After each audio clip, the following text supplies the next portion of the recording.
Welcome, everybody. I am looking forward to this one, like I always say, but this one has an AI component that you're going to want to stay tuned for. Okay. So I'm joined by Maddie Bell, scheduler AI, hi, wave, co-founder, and somebody that took this path, I'd almost say by accident, but it's going to be really fun to get into. So with that, I think they call that like a tease. But Maddie, how are you today? I'm doing great. How are you doing? I'm doing well. I'm doing well. You're the first person ever I had wave, by the way. Like, I mean, I was like, that's great. Like, that's. I felt like I had to wave back. So, we talked and we kept going, right? And I finally had to say, all right, let's record this because it's so good. So I want to go in you and your story, and your husband, who is co-founder, correct, with you guys, right? And if I worked with my wife, I think I'm not sure how we would like I'm not sure we have that dynamic, but okay. So, but you guys were doing what I would call, let's say, traditional careers. You went to Duke, which means Coach K is like God, right? And you go off and you had I didn't even realize you were at Procter and Gamble for like a decade. You were at Procter and Gamble for years. And then I'm going to have you retell the story now of three kids, which are adorable, by the way, on LinkedIn, right? And three kids, married, dog. And all of a sudden, this whole thing begins to like take shape in terms of where we are right now. So, how far back is that moment in time? How many was that, 2, 3 years ago? Like, how far ago was that? Uh, so the Mike and the kids part or the startup Yes. part? No, the start of like like when you were in the car driving, when Yeah, you guys no. said, "Hey, here's an idea." How long ago was that? Yeah, so it was almost 2 years ago now, believe it or not. That's it. Um, yeah, no, and it was one of those things where I think every founder has their lightning moment. And it starts with a human insight. It doesn't start with a business, I don't think. I think it starts right with a problem.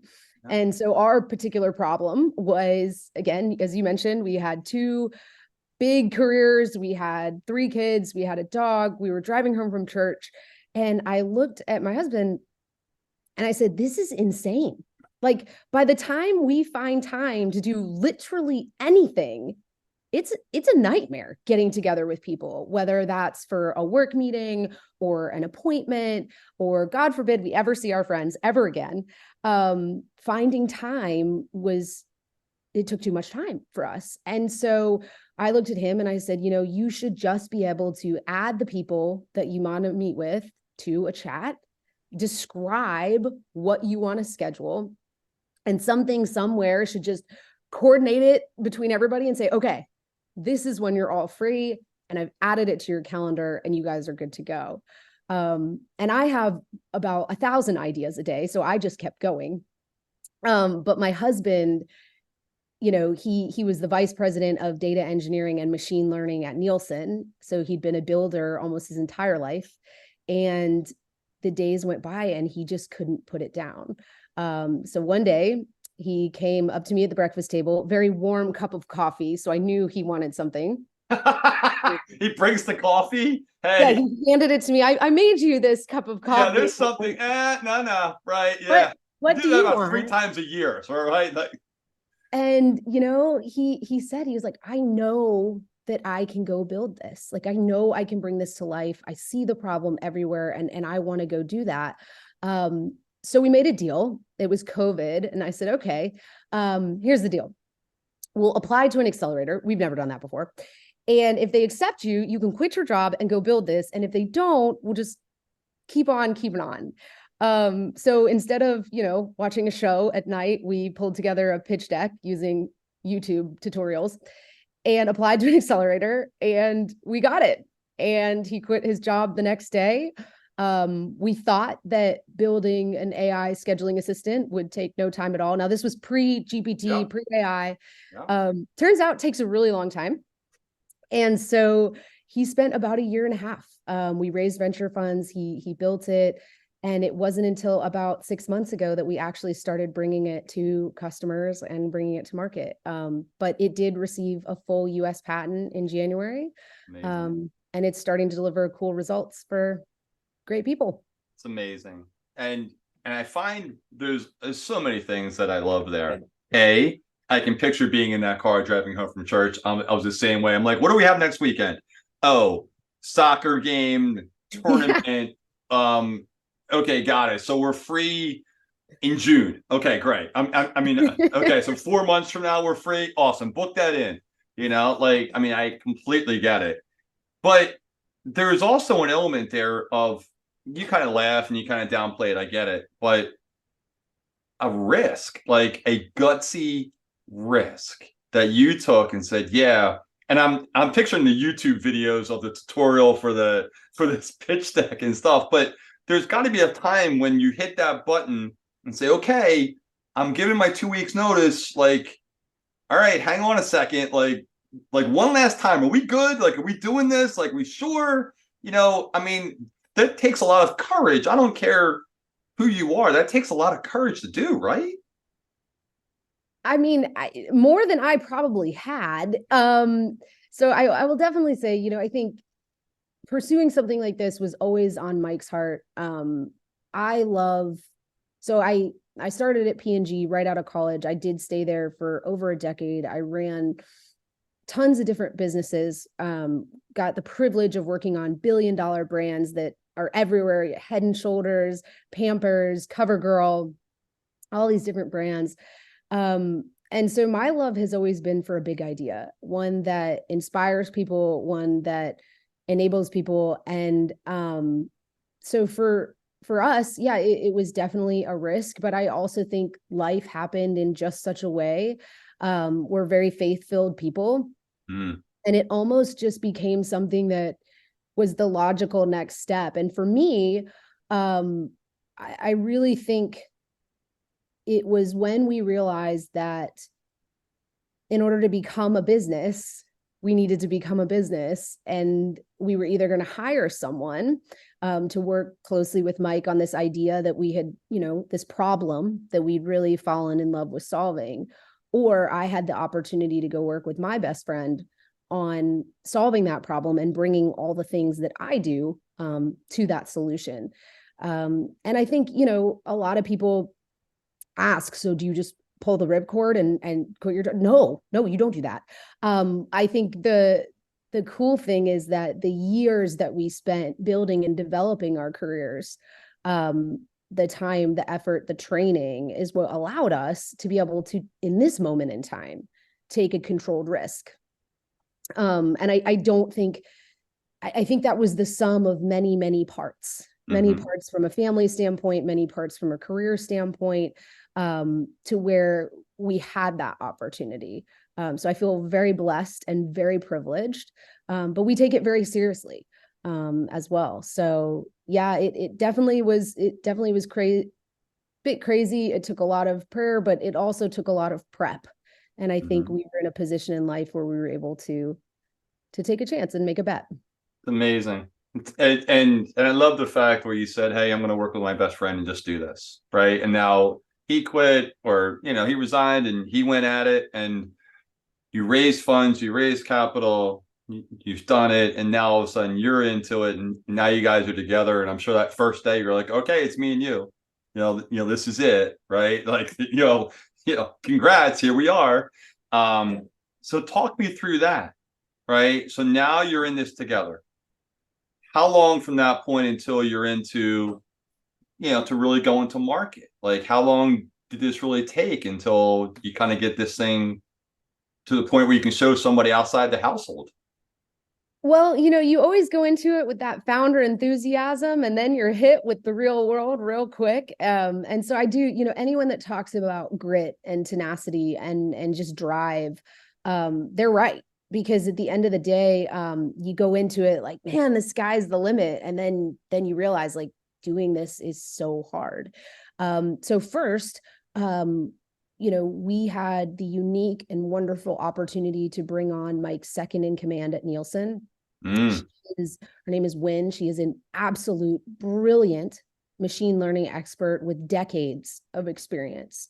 So we were able to bring on a third person with amazing talent. We were able to bring 12 years of meeting scheduling expertise, which I didn't know was a thing until we tried to do this. And I was like, actually, I have scheduled a lot of meetings. And we were able to start training an AI based on enterprise behaviors that we already understood. Wow. And so I think what was interesting was it's a bit of a deceptive problem in that it seems pretty simple, right? Like connect an LLM to a calendar and then you have meetings. But the reality is building AI for people is actually a lot easier than building AI between people. Because we're talking about social interactions. We're talking about a human way of interacting and having, if it's a group meeting, who gets to make the call on whether we reschedule, or, what are those dynamics at play? And so I think it was really just a process where we realized as we went deeper into the problem how complicated it was going to be. And I think it was really that faith of saying like, okay, but this is what we've committed to doing. And this is what we've committed to solving for this season. So there's no way but going straight at it. So I think in our minds, it was going to take, a few months and the AI was going to be ready. We tried that and screwed up everyone's meetings, and that was horrible.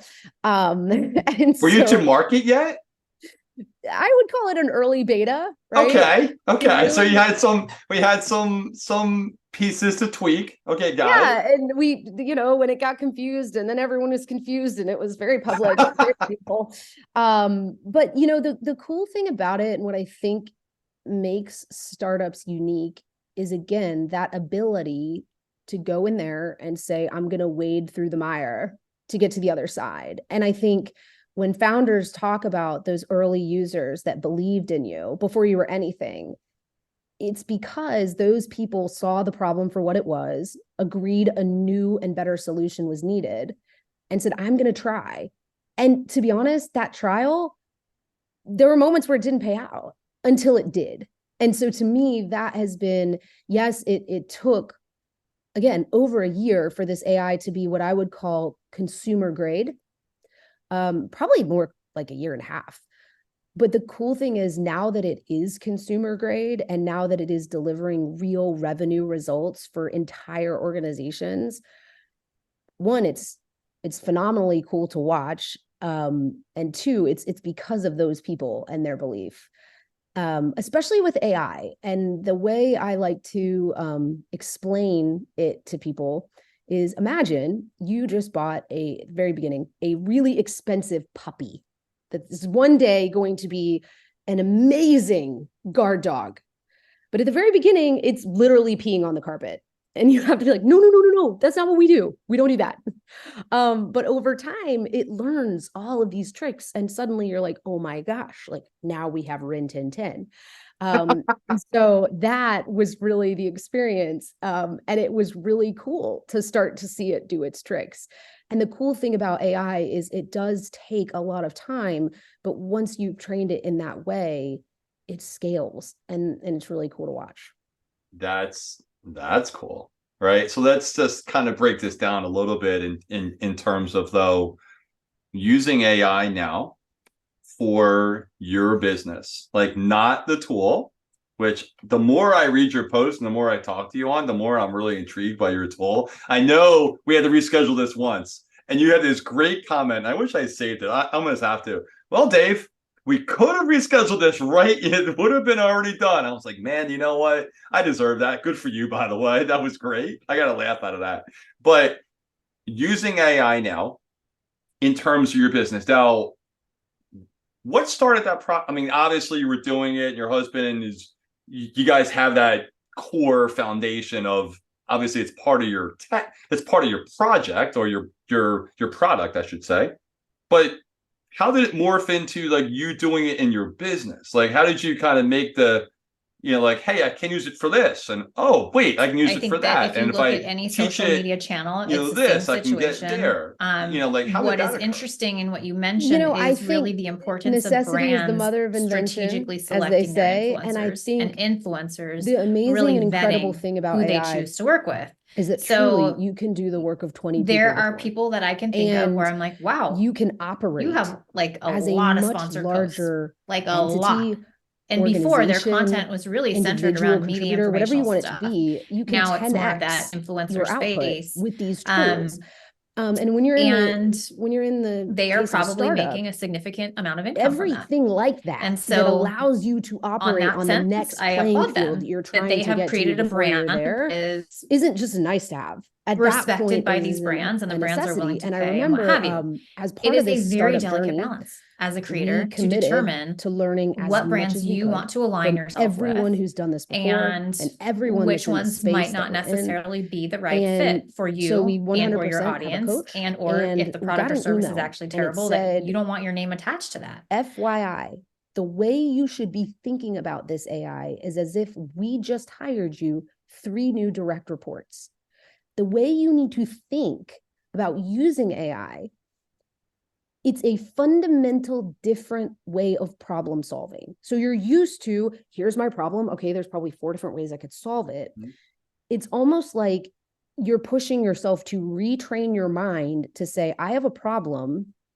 What would the fastest and easiest way to solve it with AI be? And if you ask that question enough, your behavior and your expectations will change.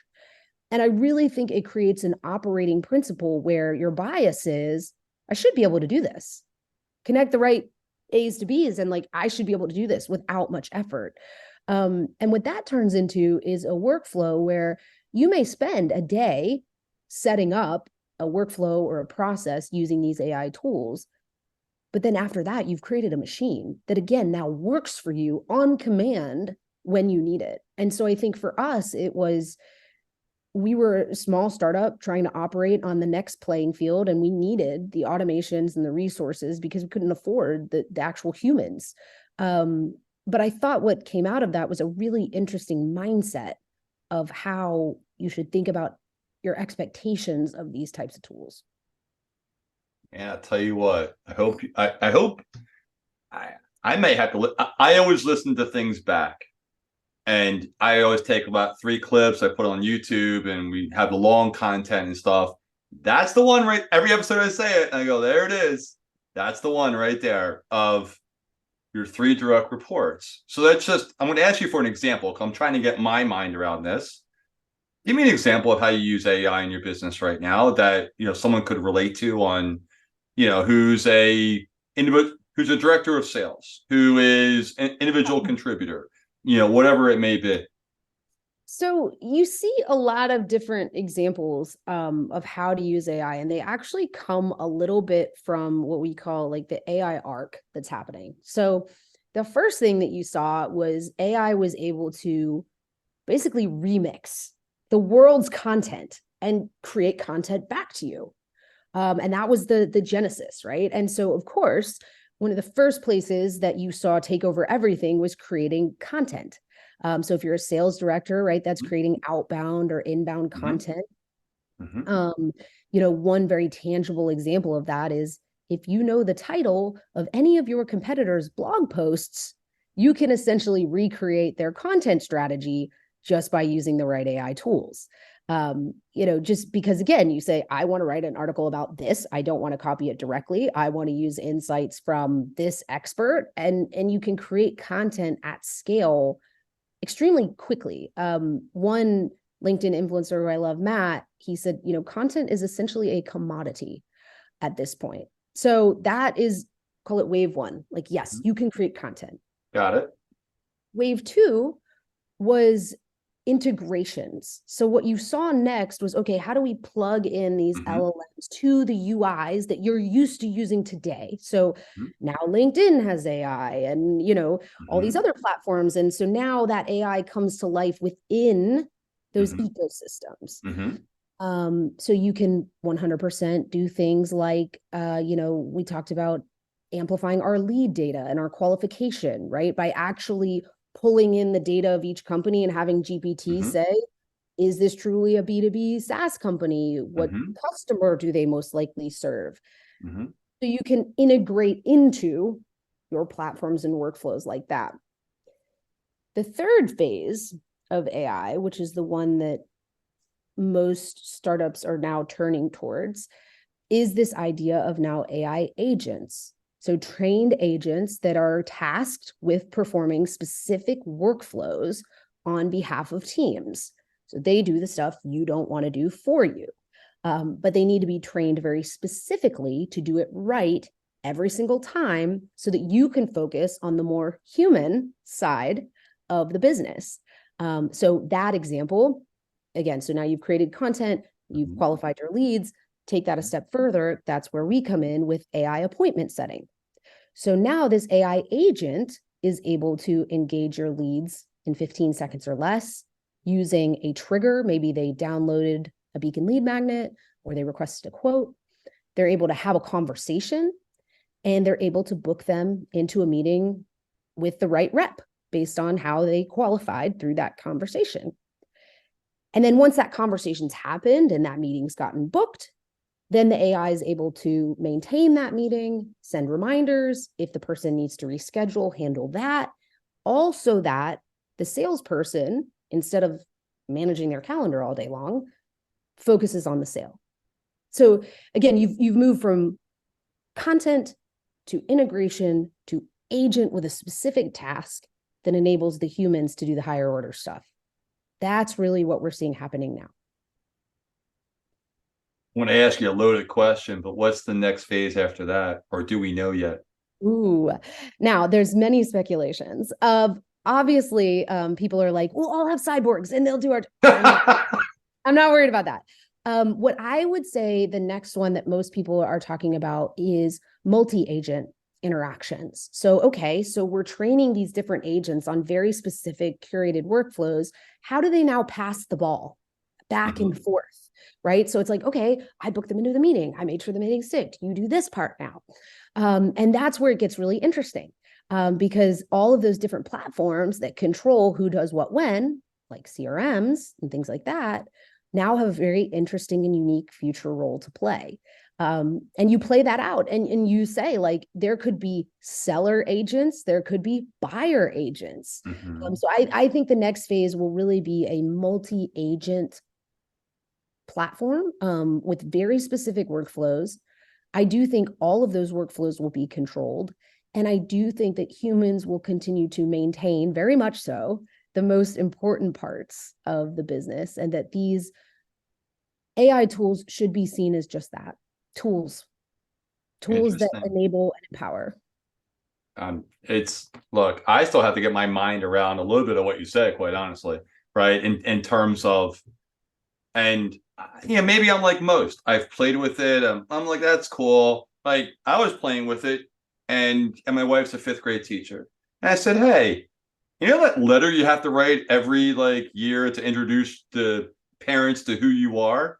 I said, let me try something. And I literally, within about 3 little edits, I had a decent letter. Now I deleted it and she writes her own stuff, but I was like, when I started playing with it, I'm probably now really intrigued. This goes back to my Saturday stuff I was talking to you on, before we started recording. This is probably it. So let's go in. Let me shift while I still have you, because I think I do want to get to this. Your LinkedIn content has changed over the years, right? You've gone, and now we are having dance parties with our kids, right? Which I find great. Did you ever, as you look at your content on LinkedIn and say, man, there's a boundary here, right? I don't want to cross that boundary. That's you've been open on your faith on here as well as LinkedIn. You've been open on your kids. You've been open on your family, and this is how I'm a good entrepreneur, right? I do X and Y with boundaries. Did you ever have a point of time where you said, hey, I don't want to do that, right? I don't want to step into that. I just want to kind of be, this is my world of business and personals over here, and you're not getting a glimpse, right? Because you're very open on it. I'm just curious on if that something was a decision, or you just kind of just flow that way. So, truthful answer, Yeah, I was so against it. I was like, absolutely not. No way. Coming from a big co, this is going to sound terrible. I was convinced that LinkedIn was only where you went to when you were job hunting, absolutely. and that was it. Like you That's could it. never be there, and if people saw you there, then that meant that That's secretly, right. Like, what are you doing definitely there? Like, you're job hunting? hunting. Yeah, I Um, hear you. and so I think, I can describe it really as two core commitments. So one commitment was I do believe that it's not work-life balance, it's work-life choices. And the role that I play as a mom will always be the single most important role in my life, period, full stop. And it will always impact who I am as a business leader. Like they are indistinguishably intertwined, and that will never change. And rather than fight that and try to keep them in their safe compartments, which by the way I tried to do, I have really learned that. So one of my best mentors when I first had my first child, I thought I was going to be, again, I was going fast, taking things on. I was convinced I was going to be all the way up, up, up, never looking back. And I met my firstborn, and I wasn't sure if I ever wanted to go back to work again. And that's because the fire and passion I had for the job in seconds turned into a fire and passion for my child that I never even knew existed. And I went after my first few months back in my, again, I was running $1 billion North America business. And I went to my mentor and I was like, I don't know. I don't know if it's in me anymore. I don't know if it's me anymore. And I remember she looked at me and she said, Maddie, you will never be the employee or the business leader that you want to be until you can be the mom that you want to be. And I've taken that every day since. And so being the mom I want to be enables me to be the business leader I want to be, not the other way around. So that's the first principle is I tried to separate them. It didn't work. So I finally said, you know what, I'm going to embrace it so that other people feel freedom to embrace it. Number two, when it came to actually posting on LinkedIn, both Mike and I made a commitment that if we were going to do this, we were going to listen to coaches and advisors and people in the space. And that was one of the biggest things they said. They were like, look, you need to establish who you are as a business leader. You need to be open about that. And that is part of the way that you're going to be able to do this. And so I think it took a little bit of trust.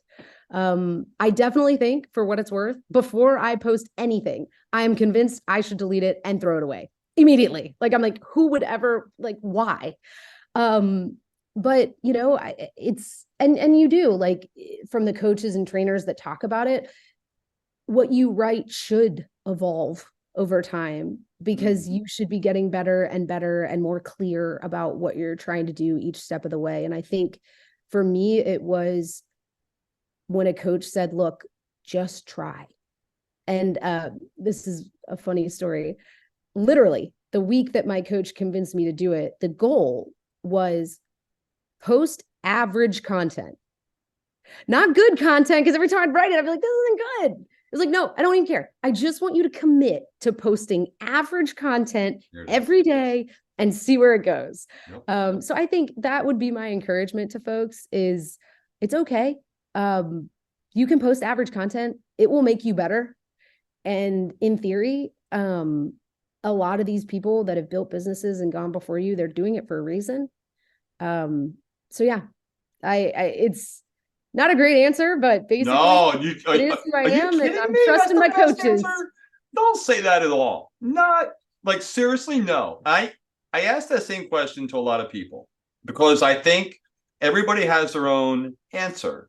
And I think it has a lot of insight into who you are, right? To say you're a mom first and that role makes me the person that I am as a co-founder and a business person and an entrepreneur. I hope someone listens to that and goes, man, yeah, you're right. No, I'm never going to have that. I'm dad and I have mom. Mom takes care, right? She's my rock. She knows what to say. I'm here if you need me. And, I try not to mess things up. And she's done a great job with our two. But are you kidding me? That answer is awesome. So last thing. And we're over on time on the serious stuff. So I'm going to get rid of my fun stuff. I usually have it at the end, but I am going to get to the 2024 question with you. What's you and Mike's big goal? What's the thing that you guys want to, do together? So when we kicked this off, the big idea was effortless scheduling everywhere messages are sent. And then it evolved to effortless AI scheduling that connects businesses, their customers and clients. And now I think it's really evolved even further into this creating and enabling these human connections by serving great customers and delivering magical experiences for them. I cannot iterate enough how much our early customers were able to shape how this AI came to life, what they needed, why they needed it. And so we've really been able to kind of galvanize around that to really say, serve your customers. Some of the sales and revenue teams that use our AI agents, they have someone with combined 20 years of data science and machine learning monitoring every single meeting they have every second of the day. It's that level of, man, we are throwing so much at this problem. And we're privileged to partner with those folks, and we're glad to add value. And I think starting to see some of those relationships really continue to grow and delivering those results for them just feels great. So I think right now that's our focus, is keep partnering with cool customers, serve them well, and solve the problem that we're focused on, and share in that progress with them. And if that's not your mission statement, or vision, that's really good, huh? That's really good. This is why I was excited to have this right here. That is really good. It's so good. All right. Well, look, I am over on time. Usually I try and keep to about 30 minutes, but I'm sorry. I hope everybody got something. Maddie, thank you. Thank you for sharing. I think you went to things that maybe, that not a whole lot of people ask. And I hope somebody got a lot out of it, because I thought between the AI and just understanding it, I have a little bit better. I'm still going to get there with you, but I think, just hearing your story, it's, without being too cliche, I think it's inspirational, and I think we're all rooting for you. So, keep posting, because I want to hear the story, and, I want to keep hearing it. Right. So, and people do like it. I see your engagement. Like, people do like your stuff. So if you're not following Maddie, keep doing it. So Maddie, thank you again, for being on. Yeah, wave. Oh, I wave. I'm a waiver. You wave like a waiver, right? Like, for everybody else, I hope you enjoyed it. Leave some comments, leave some reviews. Let me know what you're thinking, and we'll be back next week. Take care. I always look up. I don't know why. Take care. Bye-bye.